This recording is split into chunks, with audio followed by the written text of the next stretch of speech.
மதிமுகம் நேயர்களுக்கு வணக்கம். நான் இசை. நேர்முகம் நிகழ்ச்சியில் நம்மோட ஊடகவியலாளர் சத்யராஜ் அவர்கள் இணைந்திருக்கிறார். பேசலாம். ஈரான் தொடர்ச்சியாக இந்திய அரசால் வஞ்சிக்கப்பட்டாலும் ஈரான் இந்திய மக்களுக்கு ஆதரவா இருக்கு. இப்ப தங்க வாங்குறத நிறுத்தினாதான் தங்கத்தோட விலை குறையும். ட்ரம்ப் அங்க உட்கார்ந்துட்டு இந்த ஒரு மாசத்துக்கு நீ என்ன வாங்கிக்கோ அப்படின்னா அது போய் என்ன வாங்குறாங்க. நீ என்ன வாங்காத நிறுத்து அப்படின்னா என்ன வாங்க மாட்டேங்கிறாங்க, நிறுத்துறாங்க. இந்த யுத்தம் திரும்பவும் துவங்குச்சு அப்படின்னா இது பெட்ரோல் டீசல் விலையை விட இன்னும் மோசமான பாதிப்புகள் இந்தியாவுக்கும் வரும், உலக நாடுகளுக்கும் வரும். எப்படி இருந்தாலும் திமுக தான் ஜெயிக்கும், விஜய்க்கு ஒரு 4 ஓட்டு போட்டா என்ன தப்பு அப்படிங்கிற மனநிலையில ஓட்டு போட்ட நிறைய பேர் தான் நான் கேட்டு பார்க்கிறேன். விஜய் ஒன்றும் பெரிய பூதம்லாம் இல்லை, டஃபெல்லாம் கிடையாது. இருதுருவ அரசியல் அப்படிங்கிறது கிட்டத்தட்ட வந்து ஒரு 2-3 வருஷத்துக்கு முன்னாடியே முடிஞ்சிருச்சு. டயா பூஸ்டர் சுகரை கண்ட்ரோல் பண்ணும், உங்க ஆரோக்கியத்தை மீட்டு தரும். சர்க்கரையை கட்டுப்படுத்துறதுக்கான எளிமையான வழிமுறை, இயற்கையான வழிமுறை. அனைத்து மருந்து கடைகளிலும் கிடைக்கும்.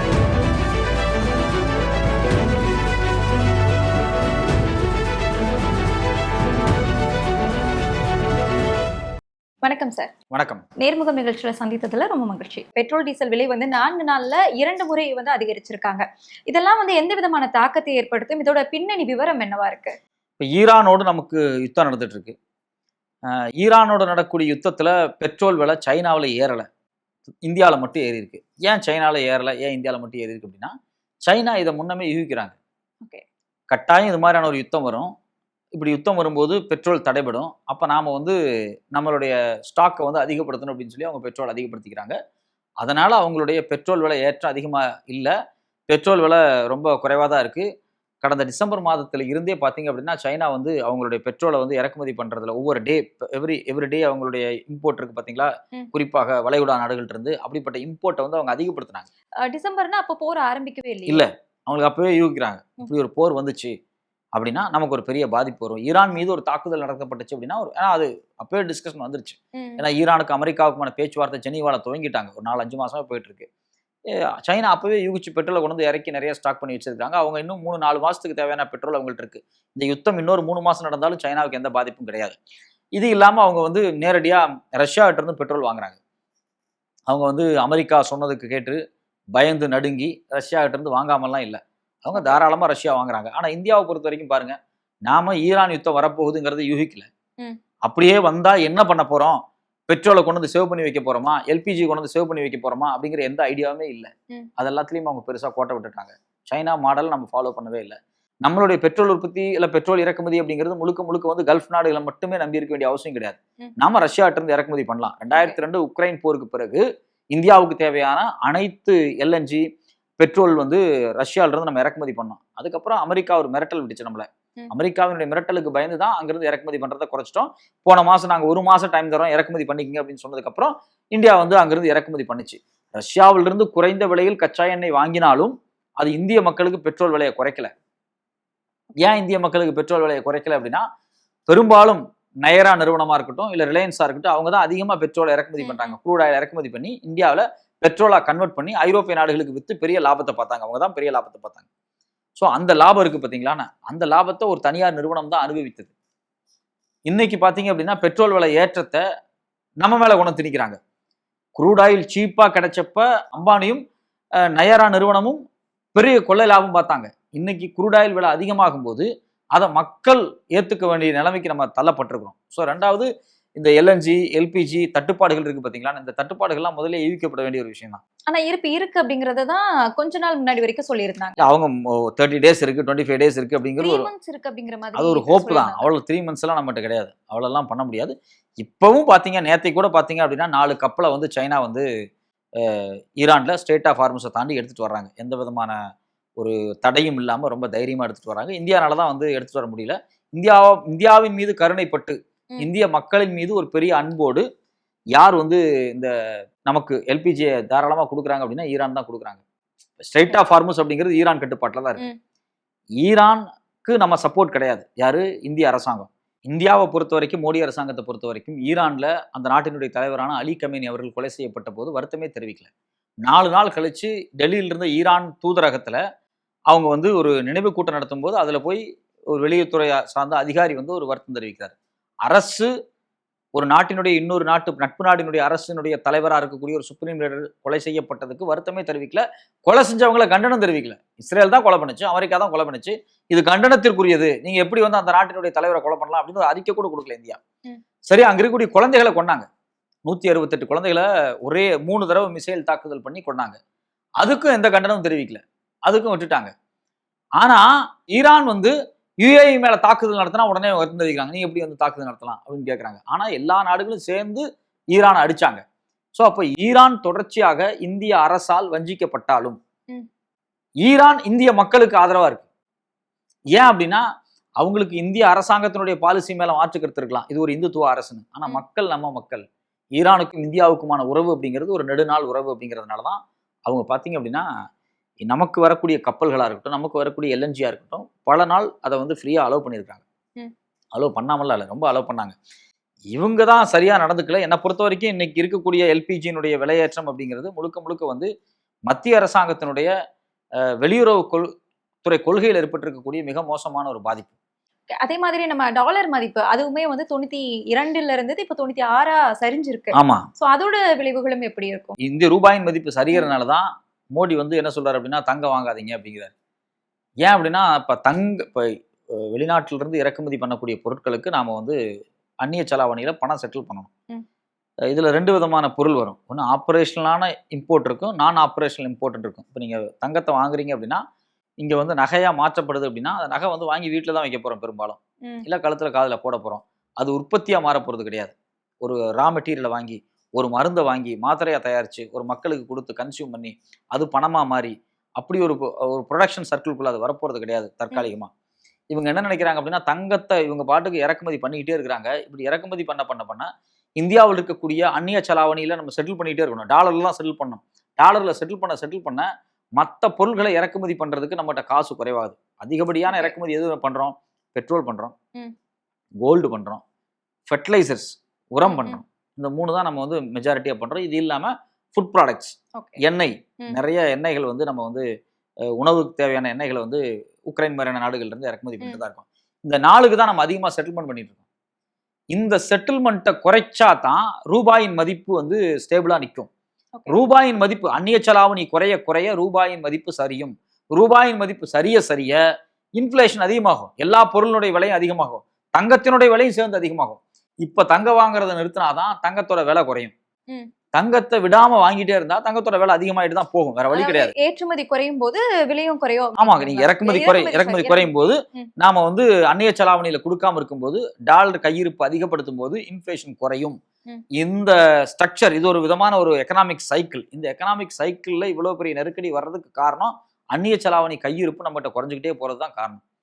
அது வேற வழி கிடையாது. நம்ம கடந்த காலங்களிலேயே இந்தியாவினுடைய ரிசர்வ் வங்கி அப்படின்னு சரி, இந்தியாவினுடைய பொருளாதார அறிஞர்களும் சரி, இதை வந்து சரியா கையாளவே கிடையாது. இந்தியாவினுடைய மோடி அரசாங்கம் அப்படிங்கிறது அவங்க பொருளாதார நிர்வாகம் சரியில்லை. உண்மையிலே இந்தியாவில் வந்து பொருளாதார நிர்வாகம், வெளியுறவு கொள்கை பர்ஃபெக்டா இருந்தா மட்டும்தான் ஏற்றுமதி இறக்குமதியில நாம சில விஷயங்களை சரியா செய்ய முடியும். நீங்க வந்து இப்போ ஈரான்ல இருந்து இறக்குமதி பண்ணக்கூடிய எண்ணெயை வாங்கக்கூடாதுன்னு தடுத்தது அமெரிக்கா. வெனின்சுலால இருந்து நம்ம எண்ணெய் இறக்குமதி பண்ணியிருக்கோம், அதையும் வாங்கக்கூடாது அப்படின்னு உலக நாடுகளுக்கும் தடை போட்டாங்க, இந்தியாவுக்கும் தடை போட்டாங்க. யார் என்ன சொன்னாலும் கேட்கறதான்னு கேட்கிறேன்.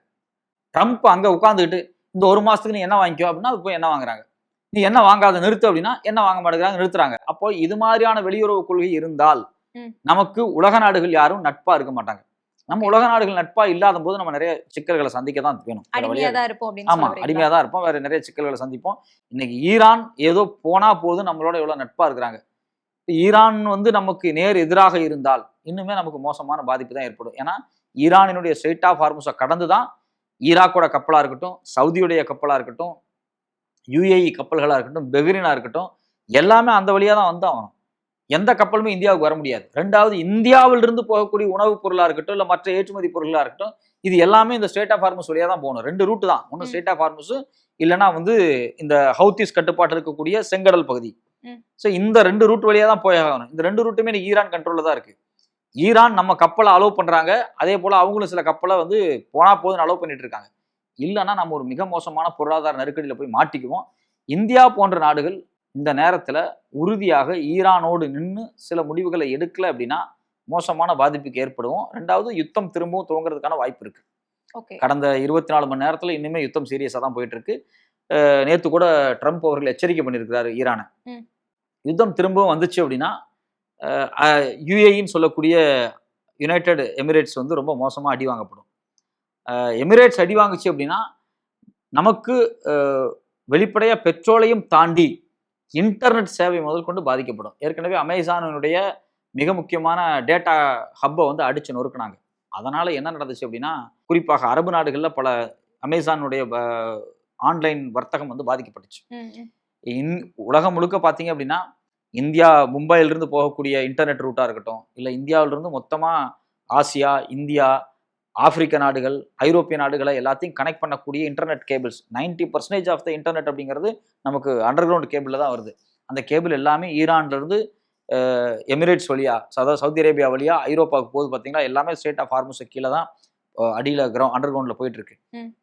இது எல்லாத்தையும் நாங்கள் குண்டு வச்சு தகர்த்துருவோம் அப்படின்னு சொல்லி ஏற்கனவே வந்து ஈரான் ரெவல்யூஷனரி கார்டு சொல்லியிருக்கிறாங்க. ஸோ அப்போது இந்த யுத்தம் திரும்பவும் துவங்குச்சு அப்படின்னா இது பெட்ரோல் டீசல் விலையை விட இன்னும் மோசமான பாதிப்புகள் இந்தியாவுக்கும் வரும், உலக நாடுகளுக்கும் வரும். அப்போ இந்த யுத்தத்தை தடுக்கணும் அப்படின்னா ஈரானினுடைய நிலைப்பாடு என்ன, ஈரானுடைய நிலைப்பாட்டில் சைனா என்ன முடிவெடுக்கிறாங்க, சைனா தான் நம்மளுடைய அண்டை நாடு, சைனாவினுடைய நிலைப்பாடு என்ன, இன்னும் அமெரிக்காவினுடைய நிலைப்பாடு என்ன, ரஷ்யாவினுடைய நிலைப்பாடு என்ன அப்படிங்கிறதெல்லாம் கூர்ந்து கவனிச்சு குறிப்பாக பிரிக்ஸ் நாடுகள் என்னென்ன முடிவெடுக்கிறாங்களோ அந்த முடிவோடு இந்தியா ஒத்து போனால் இந்த யுத்தம் வந்து ஒரு முடிவுக்கு வரும், இந்தியாவுக்கு சாதகமாக இருக்கும். இல்லை பிரிக்ஸ் நாடை பற்றி நான் பொருட்படுத்திக்க மாட்டேன், எனக்கு வந்து சைனாவோ ரஷ்யாவோ பற்றி கவலை கிடையாது, எனக்கு அமெரிக்கா தான் முக்கியம் அப்படின்னு வந்து இந்தியா நினச்சிது அப்படின்னா இந்த பொருளாதார விலை ஏற்ற இறக்கத்தை வந்து நம்ம தடுக்கவே முடியாது, பெரிய சிக்கலை போய் நம்ம மாட்டுவோம். பிடிஆர் அவர்கள் வந்து ஒரு 4 பக்க அறிக்கை வெளியிட்டிருக்காரு. அது இதை விட கொஞ்சம் வேறுபட்டு இருக்குது. அதோட விவரம் என்ன? பிடிஆர் வெளியிட்டிருக்கக்கூடிய அறிக்கை ரொம்ப ரொம்ப முக்கியமானதான். இன்ஸ்டாகிராமை தாண்டி பிடிஆர் வெளிப்படையாக என்ன சொல்றாரு அப்படின்னா, மொத்தமாகவே வந்து ஒரு பெரிய சேஞ்ச் சினாரியோ இருக்கு. அவருடைய நிறைய விஷயத்த அதில் பேசியிருந்தார் 4 பக்க அறிக்கையில். அவர் ஒரு எம்எல்ஏவா நான் என்ன செஞ்சேன், ஒரு மினிஸ்டரா நான் என்ன செஞ்சிருக்கிறேன், அது மட்டும் இல்லாமல் ஒரு ஜிஎஸ்டி கவுன்சிலில் நான் என்ன வேலை பார்த்தேன் அப்படிங்கிறதெல்லாம் ரொம்ப ரொம்ப ரொம்ப டீட்டெயிலாக பேசுகிறாரு. அதில் ரொம்ப முக்கியமான ஒரு விஷயம் என்ன அப்படின்னா, நான் பார்த்ததில் அவர் சில விஷயத்தை ப்ரெடிக்ட் பண்ணுறாரு. அவர் என்ன சொல்றாருன்னா, end of the current era of bipolar அப்படிங்கிறாரு. ஏடிஎம்கே டிஎம்கே அப்படிங்கக்கூடிய பைப்போலார் வந்து ஒரு முடிவுக்கு வரும், அது வந்து இந்த எரா தான் அப்படிங்கிறத அவர் ஏற்கனவே நான் ஆன்டிசிபேட் பண்ண யூகிச்சேன். பட் ஆனால் இதை எப்படி இருந்துச்சு அப்படின்னா, லாஸ்ட் எலெக்ஷன் ஆஃப் ஓல்டு எரா, அந்த ஏடிஎம்கே டிஎம்கே எரா முடிய போகுது அப்படின்னு முடிஞ்சிச்சு அப்படிங்கிறத எப்போ உறுதிப்படுத்தலாம்னா, விஜய்க்கு 15% ஓட்டு வந்திருந்தா நான் அதை உறுதிப்படுத்தியிருப்பேன். இந்த ஃபர்ஸ்ட் எலெக்ஷன் ஆஃப் நியூ எராவே பிகின் ஆயிடுச்சு அப்படின்னா விஜய்க்கு 25% ஓட்டு வந்தா இந்த ப்ரெடிக்ஷனுக்கு போகலாம். ஆனா விஜய்க்கு 35% வந்து ஜெயிச்சது அப்படிங்கிறது வந்து நம்மளுடைய மொத்த கணிப்புமே தவறா மாறி இருக்கு. ஸோ அப்ப அவர் வந்து ஒரு விஷயத்த சொல்ல வர்றாரு, இதுல ஒரு டிரான்சாக்ஷன் நடந்துகிட்டு இருக்கு அப்படிங்கறத வந்து ரொம்ப தெளிவா கண்டுபிடிச்சிருக்காரு. அவர் மேபி சொல்லியிருக்கலாம். அவருடைய இன்னொரு வார்த்தைகளை நான் வந்து இதனோட ஒரு கனெக்ட் பண்ணி பாக்குறேன். அவர் பாத்தீங்க அப்படின்னா, விஜய்க்கு புது கவர்மெண்ட்டுக்கு ஒரு அட்வைஸ் கொடுக்கும்போது அவர் ஒரு வார்த்தை என்ன சொல்றாரு அப்படின்னா, every one feels comfortable doing the same thing they have already done. இந்த வார்த்தையை அவர் பயன்படுத்துறாரு. இங்க எல்லாருமே ஏற்கனவே அவங்களுக்கு தெரிஞ்ச ஒரு ஃபார்மெட்ல திரும்ப திரும்ப திரும்ப வேலை பார்த்துட்டு இருக்காங்க இல்லையா, அந்த ஃபார்மெட்ல அவங்க கம்ஃபர்ட்டா இருக்கிறதுனால அதை சரின்னு அப்படியே இருந்துக்கிறாங்க. திமுகவை சொல்றாரு அவரு, புது கவர்மெண்ட்டை சொல்றாரு. ஆனா இது ஒரு வகையில திமுகவுக்கு தான் சேர்த்து அவர் சொல்றாரு. இப்ப நீங்க வந்து வழக்கமா திமுக அதிமுக இருக்கக்கூடிய கட்சிகள் ஒரு மக்கள்கிட்ட போய் ஓட்டு கேட்கறதுக்கு ஒரு பேட்டர்ன் வச்சிருப்பாங்கல்ல, போவாங்க ஓட்டு கேட்பாங்க, பேசுவாங்க, கட்சி நிர்வாகிகள் உள்ள போடுவாங்க. இந்த பேட்டர்ன் இருக்கு பாத்தீங்களா, இந்த பேட்டர்ன்ல இருந்து வேற ஒரு சேஞ்சஸ் நடந்திருக்கு அப்படிங்கிறாங்க. இப்ப எங்க ஊரை பொறுத்த வரைக்கும் பாத்தீங்க அப்படின்னா, எங்க ஊர்ல எங்க மாமா தான் வந்து ஊர் பஞ்சாயத்து போர்டு பிரசிடண்ட். அவரு திமுக காரர். அவர் வந்து ஆட்டோ வாங்கி கொடுக்குறாரு ஒருத்தருக்கு, ஒரு பையனுக்கு கஷ்டப்படுறான் அப்படின்னு சொல்லிட்டு அவர் காசெல்லாம் போட்டு ஆட்டோலாம் வாங்கி கொடுக்குறாரு. அவன் அந்த ஆட்டோல விஜய் போட்டோ ஓட்டிட்டு தாவேக்காவுக்கு வந்து ஓட்டு போடுறான். லேப்டாப் கொடுத்தாங்களே அந்த மாதிரி. அதே மாதிரி அப்போ எங்க மாமா யோசிக்கிறாரு, இவன் கஷ்டப்பட்டான், இவனுக்கு நான் ஆட்டோ வாங்கி கொடுத்தேன், இவன் உதவி செஞ்சேன், அவன் நம்ம சொந்தக்காரன் வேற, ஆனா அவன் ஏன் விஜய்க்கு போய் ஓட்டு போடுறான் அப்படிங்கிறது அவருக்கு ஒரு அப்போ வழக்கமா இது ஒரு பெரிய அவருக்கு ஒரு கேள்வியா இருக்கு. அப்போ ஒருத்தனுடைய தேவை பூர்த்தி ஆகும் போது கூட அந்த தேவையை பூர்த்தி செய்யக்கூடிய நபராக இருக்கக்கூடிய ஒரு நபரை விட இந்த ஒரு விதமான ஒரு இல்யூஷன் இருக்கு பாத்தீங்களா, ஒரு கவர்ச்சி இருக்கு பாத்தீங்களா, அந்த கவர்ச்சி அவங்களுக்கு ரொம்ப மேலோங்கான விஷயமா மாறுது. ஸோ இதையும் அவர் அந்த அறிக்கையில வந்து வேற வேற மாதிரி சொல்றாரு. முதல்ல அந்த அறிக்கையில டீட்டெயிலா நான் என்ன இருக்குன்னு சொல்றேன். அதுல ஒரு 4 பக்க அறிக்கையில முதல்ல அவர் என்ன சொல்றாரு அப்படின்னா, நான் ஏன் அரசியலுக்குள்ள வந்தேன் அப்படிங்கிறதுக்கு ஒரு 3 விஷயம் சொல்றாரு. Okay. அவர் வந்து ஒரு சோஷியல் ஜஸ்டிஸ் மூவ்மெண்ட் இருக்கு பாத்தீங்களா, இது குறித்தான ஒரு வெளிப்படையான உரையாடலை நிகழ்த்தணும், பேசணும் அப்படிங்கிறது ஒரு பெரிய விருப்பம் அவருக்கு இருந்திருக்கு. ஏன் அப்படின்னா அவங்க தாத்தா வந்து பி.டி. ராஜன். தமிழ்நாட்டுல நடந்த ஃபர்ஸ்ட் தேர்தல் 1920 பிரிட்டிஷ் பீரியட்ல மெண்டோமாரி ரிஃபார்ம்ஸுக்கு பிறகு நடந்த ஃபர்ஸ்ட் எலெக்டட் தேர்தல். எல்லாரும் ஓட்டு போடல அந்த தேர்தலில். யாரெல்லாம் வரி கட்டுறாங்களோ, சமூகத்துல செல்வாக்கா இருக்கிறாங்களோ அவங்களுக்கு மட்டும்தான் ஓட்டு கொடுத்துருந்தாங்க. அப்படி இருந்த காலகட்டத்துல தேர்தல் நின்று அதிகப்படியான வாக்குகள் வாங்கி ஜெயிச்சவர் பி.டி. ராஜன் மதுரையில. எல்லாருமே நின்னாங்க. பிட்டி தியாகராயர் நின்றாங்க, நடேசனார் அதில் தோத்து போயிட்டாரு. இவ்வளவு பேர் நின்றிருந்தாலும் அதிகப்படியாக வாக்கு வாங்கி நீதி கட்சியில் ஜெயிச்ச ஒரு முக்கியமான நபர் பி.டி. ராஜன். பிற்பாடு வந்து ஒரு குறுகிய காலத்துல முதலமைச்சராகவும் இருந்தார் நீதி கட்சி சார்பாக. நீதி கட்சி தான் முதல்ல ரிசர்வேஷனை கொண்டு வருது 1922 நினைக்கிறேன், 22 23 அவங்க வந்து ரிசர்வேஷனை கொண்டு வந்துட்டாங்க. ரிசர்வேஷன் அப்பவே வந்துருச்சு. பட் அப்ப இருக்கக்கூடிய ரிசர்வேஷன்ஸ்ல நிறைய உடன்பாடு இல்லாமல் இருந்துச்சு. அன்னைக்கு ரிசர்வேஷன் வந்துருச்சு. தலித்துக்களை வந்து பொது கிணற்றிலிருந்து நீர் எடுக்கிறதுக்கு தடுத்தால் ஃபைனு, கைது வரைக்கும் இருந்துச்சு. அன்னைக்கு சட்டம்லாம் போட்டாங்க. சட்டம் நடைமுறைப்படுத்த முடியாத சூழல் வரும்போது தான் பெரியார் வந்து சுயமரியாதை இயக்கத்தை ஆரம்பிக்கிறாரு. ஸோ அப்போ இந்த சோஷியல் ஜஸ்டிஸ் மூவ்மெண்ட் இருக்கு பாத்தீங்களா, இது குறித்து நான் பிரச்சாரம் பண்ணணும் அப்படிங்கிறது, அதை மக்கள்கிட்ட கொண்டு சேர்க்கணும்னு ஆசைப்பட்டேன். அது என்னோட நோக்கம். எங்க அப்பா தாத்தா மாதிரி எங்க ஃபோர் ஃபாதர்ஸ் வந்து என்ன ஒர்க் பண்ணாங்களோ அது மாதிரி அந்த குளோரியை வந்து ஒர்க் பண்ணணும்னு நினைச்சேன். ரெண்டாவது, என்னுடைய குடும்பத்துக்கு வந்து ஒரு நல்ல பேரை உருவாக்கணும் மதுரையில. ஏற்கனவே அவங்க ஒரு பெரிய ஃபேமிலி, அவங்க அதை செய்யணும் அப்படிங்கிற ஒரு பர்சனல், இது என்னோட பர்சனல் மோட்டிவ் அப்படின்னு அவர் சொல்லி வர்றாரு. ஒரு 10 ஆண்டுகள் தான் இந்த தேர்தல் பணியில் இருக்கலாம்னு ரொம்ப ஆசைப்பட்டேன், 2016 26 வரைக்கும் அப்படின்னு தான் அவர் சொல்ல வர்றாரு. இதுல இன்னொரு முக்கியமான விஷயம் என்னன்னா, நிறைய இனிஷியேட்டிவ்ஸ் நான் வந்து செஞ்சிருக்கிறேன். மதுரைக்குள்ள ஒரு 500 மீட்டருக்கு ஒரு தடவை போனீங்க, அந்த ஏரியாவுக்குள்ள போனீங்க அப்படின்னா நான் செஞ்ச ஏதோ ஒரு விஷயம் அங்கே இருக்கும். நான் அந்த அளவுக்கு மதுரைக்கு நிறைய செஞ்சிருக்கேன் அப்படிங்கிறத அவர் சொல்றாரு. என்னால செய்ய முடியாத 3 விஷயங்கள் அப்படின்னு ஒரு 3 விஷயத்த சொல்றாரு. அது என்ன அப்படின்னா, comprehensive new under ground drainage சிஸ்டத்தை மதுரையில கொண்டு வர நினைச்சேன், அது முடியல. அடுத்த ஆட்சியில் நான் கொண்டு வரணும்னு பார்த்தேன், அதுக்குள்ள தோத்துட்டோம் அப்படிங்கிறாரு. இது இல்லாம ஸ்டாம் வாட்டர் ட்ரைனேஜ் சிஸ்டம் ஒன்று, இது இல்லாம மதுரைக்குள்ள இருக்கக்கூடிய அந்த சென்ட்ரல் ஜெயில வந்து சிட்டியை விட்டு வெளியே கொண்டு போய் தனியா கன்ஸ்ட்ரக்ட் பண்ணி வைக்கணும், இதெல்லாம் நான் செய்யணும்னு ஆசைப்பட்டேன். இது மட்டும் முடியல ஒரு தொகுதிக்கு அப்படின்னு சொல்றாரு. ஐடி விங், டிஎம்கேட ஐடி விங்க 2017 இவர் தான் உருவாக்குறாரு. அதுல நான் ஒரு குறுகிய காலம் சில முக்கியமான பணிகளை செஞ்சேன் அப்படிங்கிறதெல்லாம் அவர் சொல்றாரு. இது இல்லாமல் இன்னொரு முக்கியமான இன்ட்ரெஸ்டிங்கான ஒரு விஷயம் என்ன சொல்றாரு அப்படின்னா, தேர்தலில் நிற்கும் போது எனக்கு ஆப்போசிட்டான என்ன சுந்தர்சியா இருக்கட்டும் இல்லை முஸ்தபாவா இருக்கட்டும், அவங்களோட அஃபிடேவிட்டே தப்பானது தான். முஸ்தபாவெல்லாம் அவர் கொடுத்துருக்கூடிய டேட்டாஸே தப்பு தான். அவங்களோட ஒய்ஃபோட பேன் நம்பர்லாம் தப்பாக தான் கொடுத்தாரு. அது அப்பவே வந்து அந்த அஃபிடேவிட்டை வந்து வச்சு அவர் வந்து தகுதி நீக்கமே பண்ணியிருக்கலாம். ஆனால் அவர் அதை செய்யலை. சுந்தர்சி வந்து அவரோட சொத்து பட்டியலில் 3 முக்கியமான சினிமா நிறுவனங்கள் குறித்தான டீட்டெயில்ஸை மொத்தமாக மறைச்சிட்டாரு. அது என்னென்ன நிறுவனம்னு அவர் போடுறாரு. இது எல்லாத்தையும் வச்சு டிஸ்குவாலிஃபை பண்ணிருக்க முடியும் அவங்கள. பட் இருந்தாலும் தேர்தல் காலத்துல சந்திப்போம் அப்படின்னு தான் இருந்தோம். இல்ல ரொம்ப சந்தோஷமான விஷயம் என்ன அப்படின்னா, காசே கொடுக்காத ஒரு நபர் ஜெயிச்சிருக்காரு. முஸ்தபா பத்தி அவர் பேசும்போது, நானும் அந்த தேர்தலில் யாருக்கும் ₹1 கூட கொடுக்கல, அவரும் கொடுக்கல. இன்னொருத்தங்க 1000 ரூபாய் கொடுத்தாங்க, அவங்க தோத்துட்டாங்க. அவர் சுந்தர்சியை தான் சொல்ல வர்றாரு. ஸோ சுந்தர்சி தோத்துட்டாரு. ஸோ அப்போ காசு கொடுக்காத ஒரு நபர் ஜெயிச்சு வந்ததை நான் வரவேற்கிறேன் அப்படிங்கிற மாதிரி வந்து அவர் வந்து ரொம்ப சந்தோஷமா சொல்லிட்டு, எனக்கு ஓட்டு போட்ட அந்த 44,266 பேர் சோ இவங்களெல்லாம் ஒரு நன்றி தெரிவிக்கிறார். நன்றி தெரிவிச்சுட்டு தான் அவர் வந்து அவர் பண்ண ஒரு ஆன்டிசிபேஷனை பத்தி ரொம்ப கவனமா சொல்றாரு. அவர் என்ன சொல்றாருன்னா, substitute of ground politics with electoral propaganda அப்படின்னு ஒரு விஷயத்த சொல்றாரு. அதாவது கிரவுண்ட் பாலிடிக்ஸை விட இந்த சோசியல் மீடியா ப்ரொபகேண்டா இருக்கு பாத்தீங்களா, இது வந்து சப்ஸ்டியூட் பண்ணிருச்சு அப்படிங்கறத அவர் வந்து ரொம்ப கவனமா சொல்றாரு. இப்பவுமே நீங்க பாத்தீங்க அப்படின்னா, எல்லாருமே திமுக இவ்வளவு உறுதியா இருந்ததுக்கு என்ன காரணம் அப்படின்னா, நம்ம தான் கிரவுண்ட்ல ஸ்ட்ராங்கா இருக்கிறோமே, நமக்கு தான் அவ்வளவு பகுதி செயலாளர் இருக்காங்க, ஒன்றியம் இருக்கு, மாவட்டம் இருக்கு, இவ்வளவு பேர் இருக்கிறாங்க. இளைஞரணியில மட்டும் 4 லட்சம் பேருக்கு நம்ம வந்து போஸ்டிங் போட்டிருக்கிறோம். இந்த கிரவுண்ட் ஸ்ட்ரென்த் இருக்கும்போது நாம எப்படி தோக்க முடியும் அப்படிங்கறதான் அவங்களுடைய எண்ணம். இன்னைக்கு வரைக்கும் அந்த கிரவுண்ட் ஸ்ட்ரென்த் இருக்கு. நேற்று முதலமைச்சர் அதுதான் பேசுறாரு. நம்ம இவ்வளவு கூட்டம் நடத்தினோம், நம்ம இவ்வளவு ஆர்கனைஸ் பண்ணியிருந்தோம், ஆனா இருந்தாலும் சோசியல் மீடியா வச்சு அவங்க ஜெயிச்சிட்டாங்க அப்படிங்கிறது. இதுல இன்னொரு விஷயம், ஒரு வார்டுல மொத்தமாவே 7 வாக்குகள் தான் பதிஞ்சிருக்கு. ஆனா அங்க இருக்கக்கூடிய திமுக உடைய செயலாளர்கள் 14 பேர் இருக்கிறாங்க அப்படிங்கிற ஒரு செய்தி கூட வந்திருந்தது. அதாவது திமுக வீட்டுல இருக்கக்கூடிய சில பேரு விஜய்க்கு ஓட்டு போட்டிருக்காங்க. என்ன அதனுடைய நோக்கம் என்னவா இருக்கு? நான் பேசின வரைக்கும் என்னன்னா, எப்படி இருந்தாலும் திமுக தான் ஜெயிக்கும், விஜய்க்கு ஒரு 4 ஓட்டு போட்டா என்ன தப்பு அப்படிங்கிற மனநிலையில ஓட்டு போட்ட நிறைய பேர் தான் நான் கேட்டு பார்த்தேன். எனக்கு தெரிஞ்சவங்க, சொந்தக்காரங்க, அவங்கள்ட்டே அப்படி சொல்றாங்க, எப்ப இந்த விஜய் ஜெயிக்க மாட்டான்னு நினைச்சேன், நான் ஏதோ 2 ஓட்டு போட்டேன், நாம போறதுல என்ன ஆயிருப்போம்னு நினைச்சேன், ஆனா இப்படி ஜெயிச்சிட்டாங்க அப்படின்னு ஆச்சரியமா சொல்றாங்க. இந்த நரேஷன் தொடர்ச்சியா எல்லாரும் வைக்கிறாங்க. அவங்க திமுக காரங்களா கூட இருப்பாங்க, சரி ஒரு ஓட்டு தானே விஜய்க்கு போடுவோம், இப்போ எங்கள் வீட்லேயே பார்த்தீங்க அப்படின்னா எனக்கு தெரிஞ்ச எங்கள் அண்ணன் பசங்கள ஒருத்தாங்க, இல்லை நீங்கள் எல்லாரும் வேற பக்கம் ஓட்டு போகிறீங்க, நான் விஜய்க்கு ஒன்று போட்டுக்கிறேன். ஓகே. ஸோ அந்த மனநிலை இருக்குது பார்த்தீங்களா, அந்த மனநிலை வந்து ரொம்ப அதிகமாக இருந்துச்சு.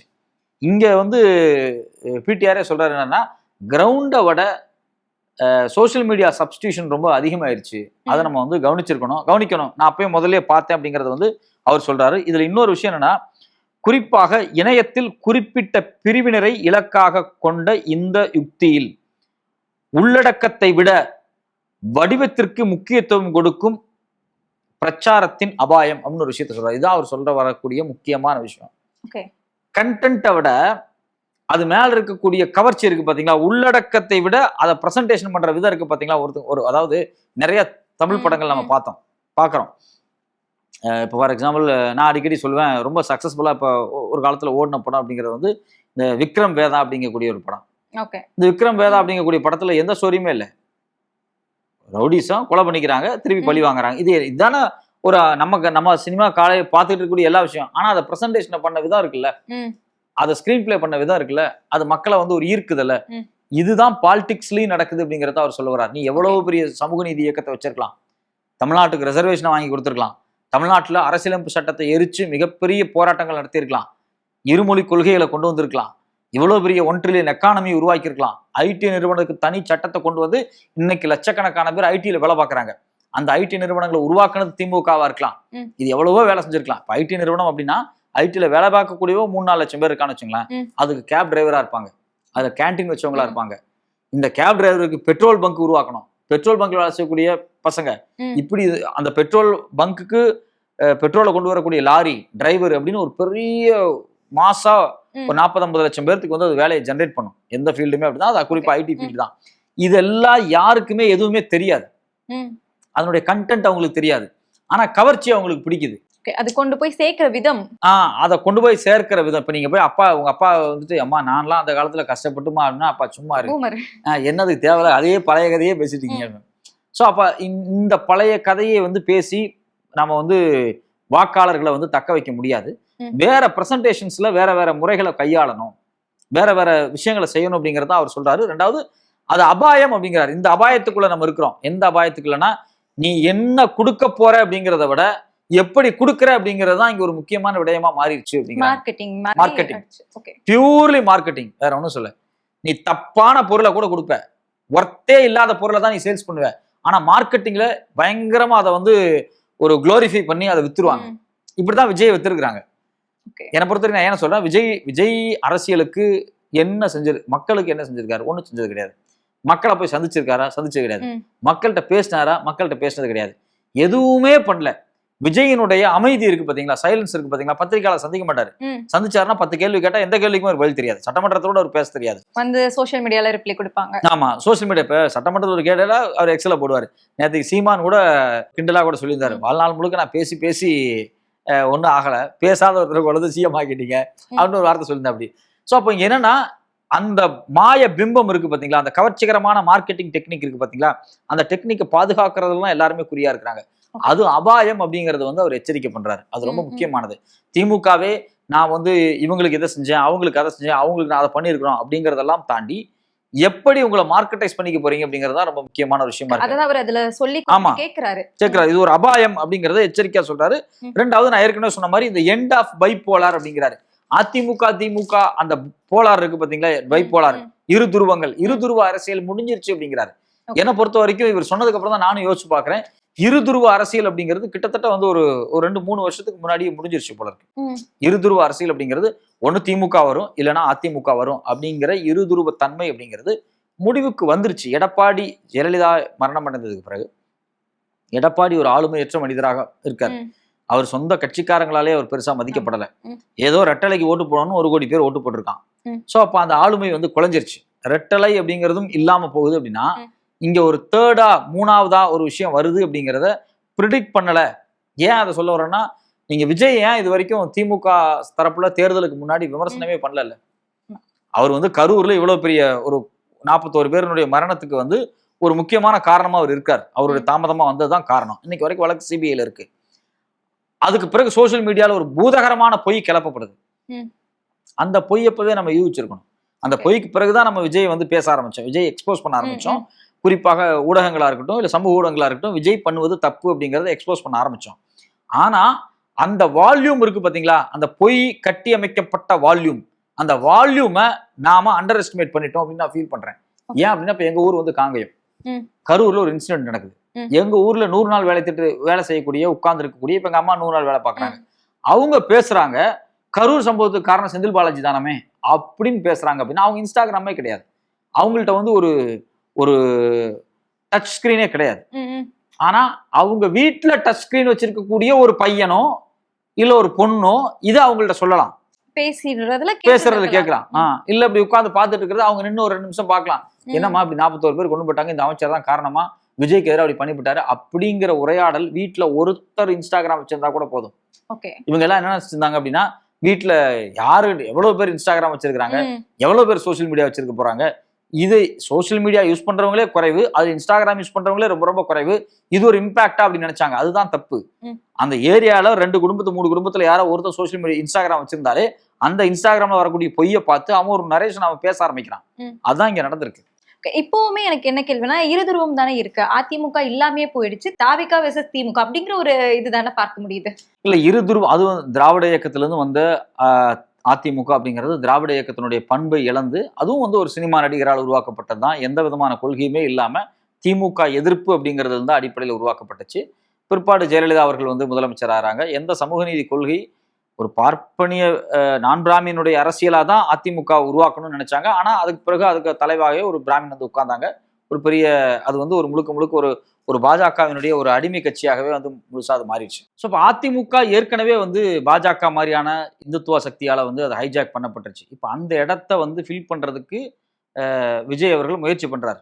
அந்த இடத்த அவர் வந்து அதிமுக இடத்த தான் ரீப்ளேஸ் பண்ண முயற்சி பண்றாரு. ஆனா அதுக்கு ஒரு திமுக பாணியை கையாளுறாரு. திமுக பாணி என்ன அப்படின்னா, மோடி எதிர்ப்பு, இந்துத்துவ எதிர்ப்பு, நாங்க வந்து சனாதன எதிர்ப்பு அப்படிங்கிற மாதிரி வெளிப்படையா வெளியே பேசுற மாதிரி பேசிட்டு, பட் உள்ள பாத்தீங்க அப்படின்னா அவங்க வந்து ஏதோ ஒரு வகையில வந்து ஒரு இந்துத்துவாவுக்கு ஆதரவான ஒரு ஃபேக்டர் தான் அவங்க. எப்படி நான் அதை சொல்றேன் அப்படின்னா, நீங்க வந்து என்டிஏ கூட்டணியில் இருக்கக்கூடிய எம்எல்ஏவை கடத்திட்டு வந்து உங்க கட்சியில் நீங்க சேர்த்துக்கிறீங்க. பெரும்பான்மை கிடைக்கல உடனே இவங்க முதல்ல அதிமுக தான் பேச்சுவார்த்தை நடத்தினாங்க. அதுக்கு லீமா ரோஸே சாட்சி. லீமா ரோஸ் முதல் நாளே பேட்டி கொடுத்தாங்க. ஆமா ஒரு பேச்சுவார்த்தை போயிட்டு இருக்கு அப்படின்னாங்க. ஸோ அப்போ இவங்க வந்து அதிமுகவை தான் ரீப்ளேஸ் பண்ண முயற்சி பண்றாங்க, அதிமுகவை தான் அவங்க அழிக்க முயற்சி பண்றாங்க, இவங்க அதிமுகவினுடைய இடத்துல தான் உட்கார முயற்சி பண்றாங்க அப்படிங்கிறதுக்கு எடப்பாடி இவங்க சந்திக்காதே ஒரு முக்கியமான காரணமா இருக்கு. ஸோ அப்போ இது வந்து திருப்பி இது பைப்போலாரை நோக்கி நகருது. பட் ஆனால் இந்த பைப்போலாரை நோக்கி நகருக்கான ஒரு டிரான்சாக்ஷன் பீரியட் இருந்துச்சு பார்த்தீங்களா, போன 5 ஆண்டுகள் வந்து திமுக ஃபேக்டரை தாண்டி திமுக தாவேகா அப்படிங்கிற ஃபேக்டரா மாறுது அப்படிங்கிறத யூகிக்காம போனது வந்து ஒரு தவறு தான். ஏன்னா அதுக்கு வந்து சோசியல் மீடியாவில் வந்து நம்ம வந்து மிஸ் பண்ணிட்டோம் அப்படிங்கிறது தான் யதார்த்தமான உண்மை. முதலமைச்சர் அதை சொல்றாரு, கிரவுண்ட்ல திமுக ஸ்ட்ராங்கா இருக்கு, கொஞ்சம் சோசியல் மீடியாவில் ஒர்க் பண்ணியிருந்தா ஜெயிச்சிருக்கலாம். அதுலயும் குறிப்பா வட தமிழ்நாட்டில் ஏவா வேலு அதே போல வந்து சேகர் பாபு இவர்கள் 2 பேர்த்தனுடைய பொறுப்பில் கொடுக்கப்பட்ட இந்த வட தமிழ்நாட்டினுடைய முக்கியமான பகுதிகளில் ஒரு 30-40 சீட்டு இவங்க ஜெயிச்சிருந்தாங்க அப்படின்னா திமுகவினுடைய வெற்றி, திமுக ஜெயிக்கலனாலும் பரவாயில்ல, ஐ மீன் பெரும்பான்மை கிடைக்கலனாலும் பரவாயில்ல, தாவேக்கால இருந்து 30-40 சீட்டை அதிகமா இருக்கும், எலிமினேட் பண்ணப்பட்டிருப்பாங்க. அவங்க கிரவுண்ட்ல கனெக்ட் ஆகாம போனதுதான். அந்த 2 அமைச்சர்களும் அதிகமாக கனெக்ட் ஆகாம போனது. நிறைய அமைச்சர்கள் கிரவுண்ட்ல ரொம்ப உறுதியா கனெக்ட் ஆனவங்க எல்லாம் ஜெயிச்சிருக்காங்க. பெரியசாமி எல்லாம் டஃப்பான இடத்துல ஜெயிச்சிருக்காரு. அவரெல்லாம் கிரவுண்ட்ல ரொம்ப கனெக்டடான ஒரு நபர் தான். ஸோ இது மாதிரி கனெக்டடா இருந்தவங்க, கட்சி கேரட்ஸை ரொம்ப மதிச்சவங்க, கட்சி கேரட்ஸோட ரொம்ப நெருக்கமா இருந்தவங்க, மாற்றத்தை புரிஞ்சுக்கிட்ட சில பேர் வந்து ஜெயிச்சிருக்காங்க. இது ஒன்றும் விஜய் ஒன்றும் பெரிய பூதம்லாம் இல்லை, டஃப்லாம் கிடையாது. ப்ராப்பரா ஒர்க் பண்ணி சோசியல் மீடியாவில் இன்னும் மோர் கான்சன்ட்ரேட் பண்ணா ஈஸியா அடிச்சு தூக்கிட்டு போயிட்டே இருக்கலாம். ஸோ அதைத்தான் அவர் சொல்ல வர்றாரு. அதுல குறிப்பா என்ன சொல்றாருன்னா, we are surely in a new era. நம்ம ஒரு புது எரால் இருக்கோம். some of us have experienced the transaction through personal loss.